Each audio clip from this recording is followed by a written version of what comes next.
Hi all, ఎలా ఉన్నారండి అందరూ? నేనైతే చాలా బాగున్నాను.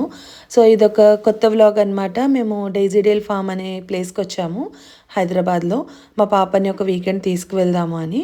యాక్చువల్‌గా వాళ్ళ స్కూల్ వాళ్ళు వాళ్ళకి పెట్టారనమాట ఇది ఈ ఫామ్‌కి పిక్నిక్ లాగా. బట్ చిన్న పాప 3½ ఇయర్సే కదా! ఎందుకు పంపడం అని మాకే కొంచెం భయమేసి పంపలేదు. తను కూడా ఎంజాయ్ చేస్తుంది కదా అని చెప్పి మేము సపరేట్‌గా తీసుకెళ్ళాము ఇంకొక రోజు. ఫుల్ డే అయితే మనకి పట్టదండి. ఒక 3-4 అవర్స్‌లో అయిపోతుంది. చిన్న పార్కే. సో, వాళ్ళు ఇచ్చిన ప్యాకేజ్ కాస్ట్‌కి అక్కడున్న ఐటెమ్స్ అంటే డిఫరెంట్ యాక్టివిటీస్ వాటికి అయితే నాట్ వర్త్ అనమాట. ఎందుకంటే పిల్లల ప్యాకేజ్ టికెట్ సపరేట్ ఉంటుంది. మళ్ళీ మనకు పెద్దవాళ్ళకి సపరేట్ టికెట్ తీసుకోవాలి. మనకైతే ఎలాంటి యాక్టివిటీస్ లేవు. ఓన్లీ పిల్లల్ని మనం తీసుకెళ్ళడం తప్ప.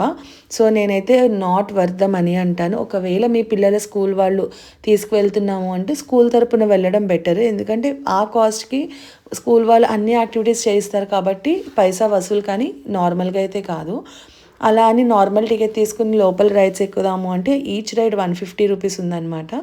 అలా అయినా ఇంచుమించు ఒకటే కాస్ట్ అవుతుంది. బట్ పిల్లలైతే చాలా బాగా ఎంజాయ్ చేస్తారు. బంగై జంపింగ్ ఉంది, car riding, bike riding, soccer, ఇంకా చాలా గేమ్స్ ఉన్నాయండి.